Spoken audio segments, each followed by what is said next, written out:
Welcome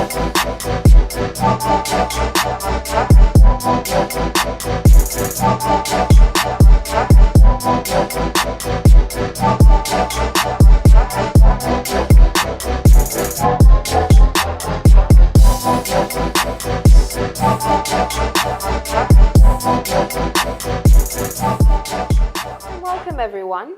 Welcome to the Helsinki Hustle. It's a brand new series brought to you by me, Acquelline Kingori. Some of you might know me as an actor, poet, writer, and singer.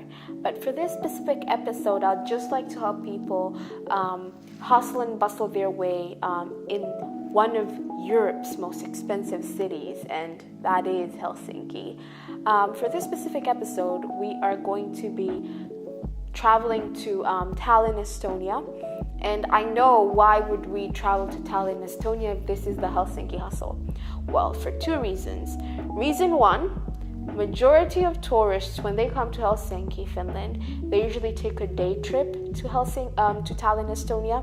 And then reason number two, the logistics of, traveling to Tallinn, I've noticed quite a few people have gotten them right. I mean, it can be quite tricky. There's still a few things people haven't really figured out, and that's why I'm here to help you get it right, help you fix it. So come along with us, just hang in tight, and if you have any questions, I hope I'll be able to answer them in this episode.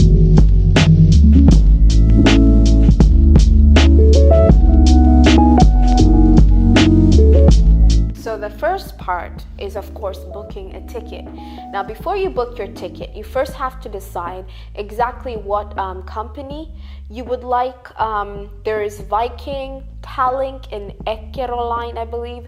But the one we chose specifically for this instance was Viking Express. It's very popular.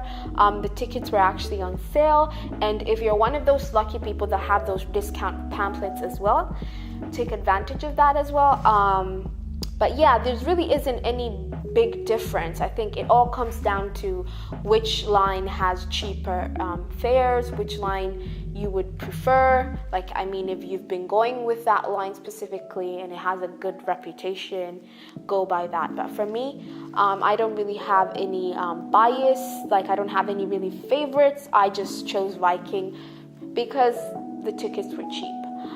So you can you go online to the Viking Express, and then you enter the details of the passenger's name, birth date, and then you basically book, or you can choose to just book the ticket and pay when you're checking in. But for me, because I was sure that I'm going to Tallinn, I paid online. How long does this journey usually last? It's like a 2.5-hour journey. But the most important thing is when you're checking in, please take your passport and all the papers. I know going to Tallinn or going to Estonia per se, there isn't any border control. But I just always urge people, take your passport with you. So as long as you have your ticket booked and your passport, you're good to go. You don't even need any luggage since this is a day trip. If you'd like to take your camera with you, or if your phone is sufficient and your money, then you're good to go.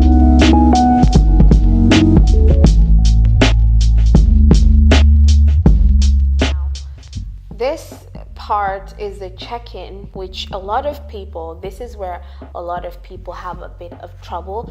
I know check-in sounds so simple, but there's a lot of things that go into this for it to be successful, I'd say.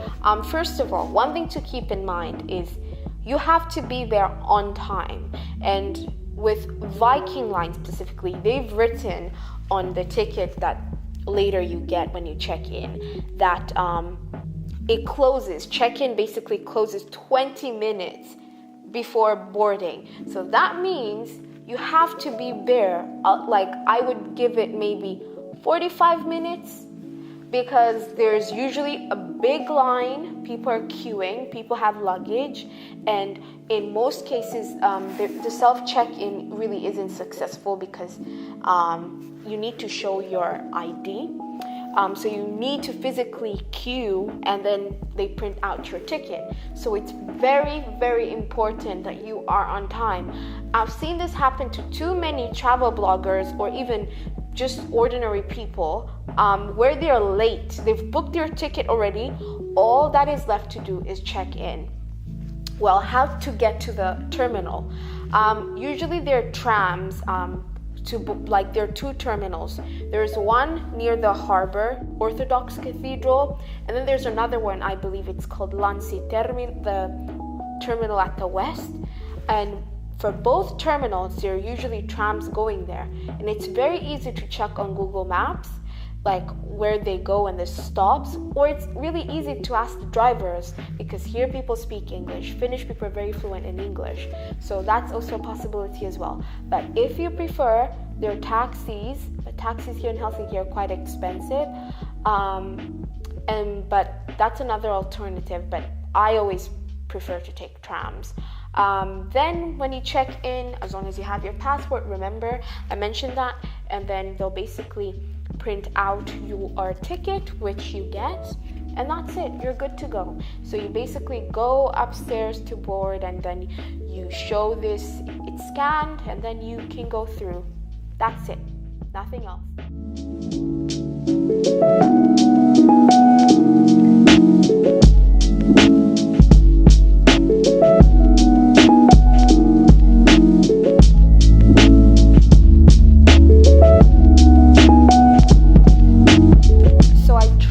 Have your boarding pass with you, and you have already scanned it, and you have access to the ship, and you've gone past, security and everything. I mean, it's not like the airport where they check you up. It's just a bunch of security guards just standing there in case of anything.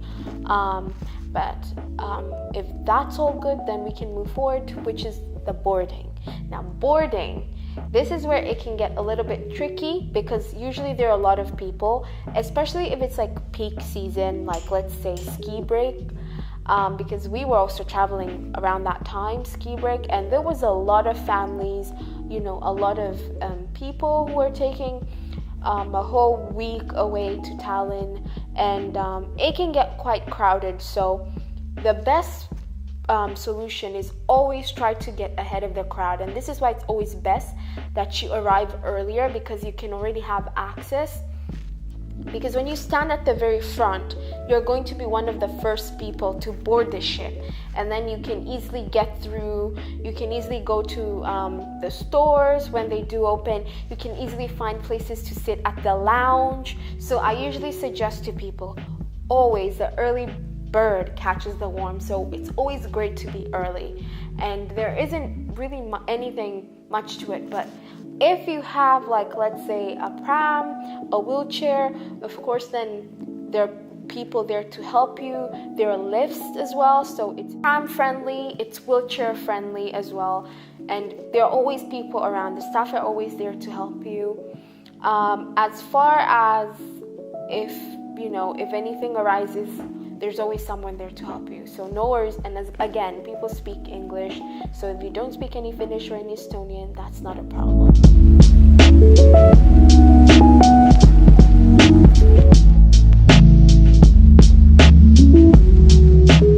Now you've boarded, you've taken a seat at the lounge, because this is a day trip, so there's really no need, to book a cabin, unless you have plans of being there for more than a day. But other than that, I find no reason to book a cabin. Sitting at the lounge for 2.5 hours isn't that bad, because usually there's entertainment, there are usually bands performing, and you can always order a drink. And if you don't like that, you can always go shopping, you can always go gambling, or you can read a book, or you can even go outside and enjoy, the serene seeing the view. So there's so many possibilities. Usually before you arrive to your destination, they usually announce at approximately what time, so you can prepare yourself. If you have luggage, whatever you have, and as always, there are people standing right at the door, so they can be the first ones to leave, and I really recommend that. And when you do arrive, you're going to arrive at the terminal D, I believe. And this is where I recommend, again, have your boarding pass with you, have your passport with you, and have your money with you. Because usually there are a lot of taxis. And the reason I recommend you take taxis in these instances is because cabs or taxis, however you call them, in Estonia are very cheap. Very, very cheap. Cheaper than in Helsinki. And around the terminal, there's so many taxis. So ones that are for people who have wheelchairs or prams or a lot of luggage. Ones for a group. There are a lot of taxis. So you have a variety to choose from. And this is where you have to be very attentive. Usually taxis in Estonia, I realized just recently, they have like a yellow sticker at the rear view. So if you pay attention, it usually states the rates of that taxi. Before, I used to just hop into any taxi, not caring about the rate. And then I asked myself, why did it cost me 15 euros to go to like somewhere that's like less than 2 kilometers? And I'd be like, damn, I've been cheated. I thought taxis here in Estonia are cheap. But then that's when I realized I never used to pay attention to the rates. So hopping into any taxi is not going to do you any justice. Pay attention, choose the cheapest one, and you will save a lot of money and you'll get around very easily with a taxi. So that is tip number 1. Pay attention to taxi rates. Okay, now when you select, of course, your taxi, you've taken a look at the rates, select a taxi driver of your choosing. Usually Estonians will actually come and approach you and they'll be like, oh yeah, where are you going? I can take you. And again, they speak Finnish, they speak English, Russian as well. So language is not a problem. And then this is where I recommend, tip number 2 is that have your phone with you and have your itinerary ready, because first of all, there's a time crunch. If you're only going there for the day, usually you have 3 to 4 hours depending on the line you have. And we had 3.5 hours to kill, so you have to really write down or know or be sure of the places you'd like to visit. And please make use of taxis because they're faster and they're just as cheap as, public transport. Well, yeah, in that case. Tell the taxi driver where you'd like to go and you're off. Our first location we went to was the Patkuli viewing platform, and it's actually very close to the wall. And when I talk about the wall, it's that infamous wall with the text, the times we had. A lot of young people usually go there to have photos taken. They're actually still quite close to each other, and from the side of the wall you get to see the view of the old town, and then from the Patkuli platform you get to see Estonia beyond the old town. So you get the best of both worlds. And this is where I advise you to always remember to keep warm, because when we were there, it was still very cold. It was like springish. So I had my coat, I had my earmuffs, and take your selfies and have fun, I guess.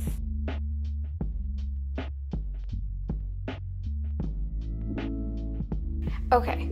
Second place on our list was the St. Catherine's Passage, and it's one of the most Instagrammable places in Tallinn, Estonia, especially in the old town. Now, this was a very difficult place to actually find because Google Maps, as always, was leading us astray. So what we did is we just walked around and just hoped we're just gonna find it one way or another. And that is exactly what happened. We just walked around the area and we found it.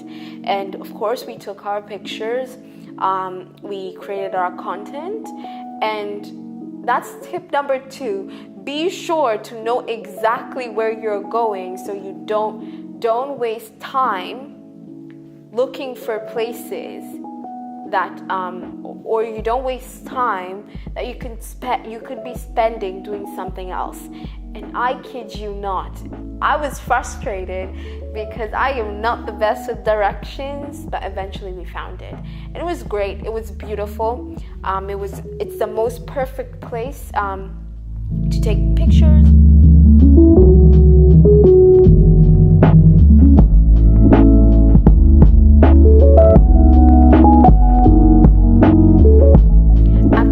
After taking all those pictures, standing in the cold, we were hungry, and of course we wanted to grab something to eat.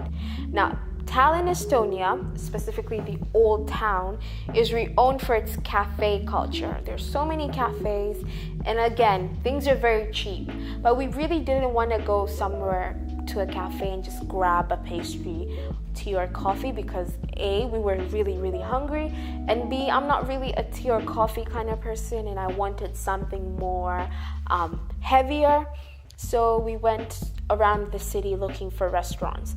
Now, it can be tricky finding the perfect restaurant because in Tallinn, usually they have people outside trying to, get you to try their food. Estonians are very friendly. They're very welcoming.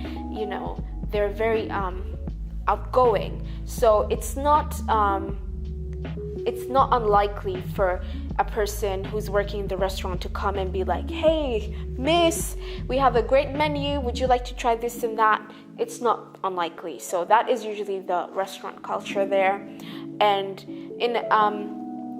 usually restaurants have menus outside so you can take a look at what you would like or what you'd prefer. And again, there's always someone standing there walking you through the menu. And you don't need to feel the pressure to, go inside.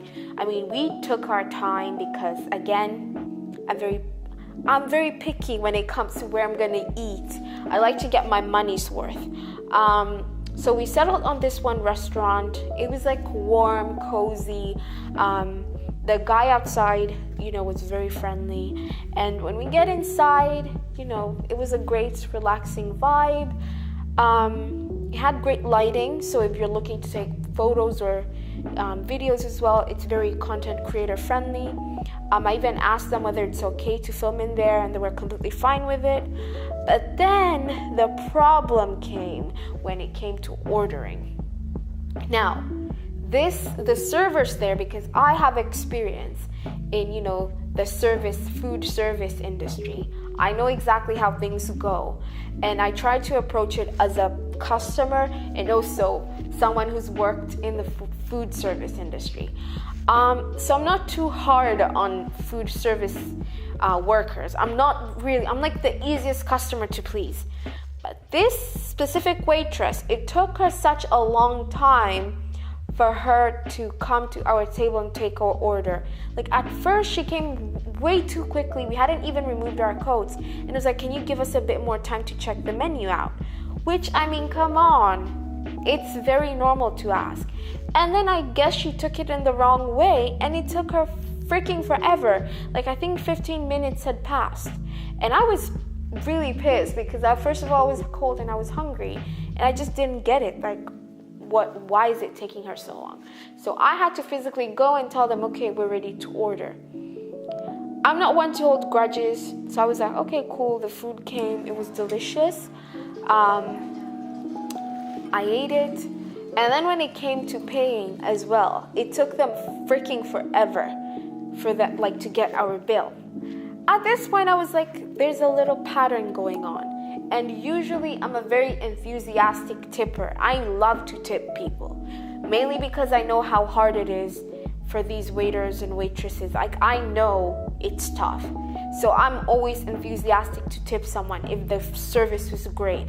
Even if the service was even okay, it was mediocre, and they were really friendly, I'm willing to tip. But for this specific instance, I didn't tip.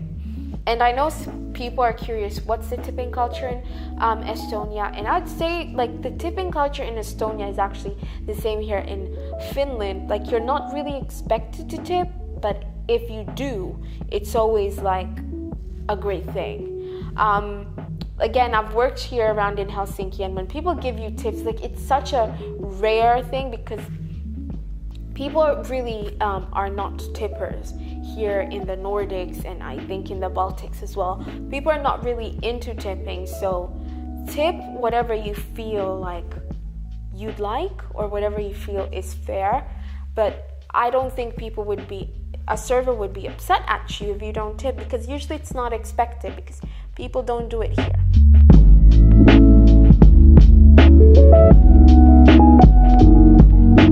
So after we ate, we finished up, and we actually coincidentally met this Finnish girl, and she started asking us what we're doing, and I just told her I came to Tallinn, to create content, and we had a lovely conversation. Then we left. If I were to be honest, the restaurant, the food was great, but the service was just not even average. It wasn't even mediocre. It was just really ridiculous. Like, I don't need to go and tell the waiter, oh, hey, I'm ready to order. Like, I shouldn't wait that long, but hey, that's just the way it is sometimes. But then after that, we started making our way towards our terminal because we were running out of time. And again, remember the 20-minute rule? We didn't want to miss our ferry back.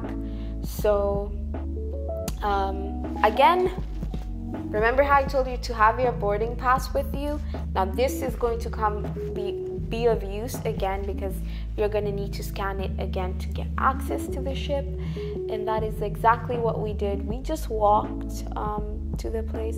No, we didn't walk. We took a taxi to the place, and yeah, we had our boarding passes ready, and yeah, we just went back home. We sat through the lounge. If I had to rate this trip, like, would I recommend it? A day trip from Helsinki to Estonia. I feel like you should only do this if A, you can really handle yourself under pressure, because there's a lot of logistics that are involved here.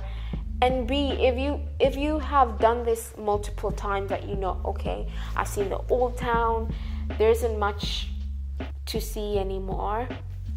And C, if you know that you're gonna come back again one day. So because there's only so much you can cover, and it's a shame. But yeah, I hope this was of help. I hope I answered most of your questions. If we left anything out, if you have any questions, I would be happy to answer them. So please comment below. Have you ever been to Tallinn, Estonia? Was it from Helsinki, Finland? Is this your first time? What did you learn? Is there something that I left out? Is there something you recently learned? Is there something that you learned from this video? Please leave a comment below. Remember to give this a thumbs up. And remember to follow me on social media. I will leave all my social media handles as well. And yeah, thank you for the team for making this happen. And be sure to tune in on the next episode. I'm Acquelline Kingori, and I'm your host for this series, The Helsinki Hustle. Don't be a stranger.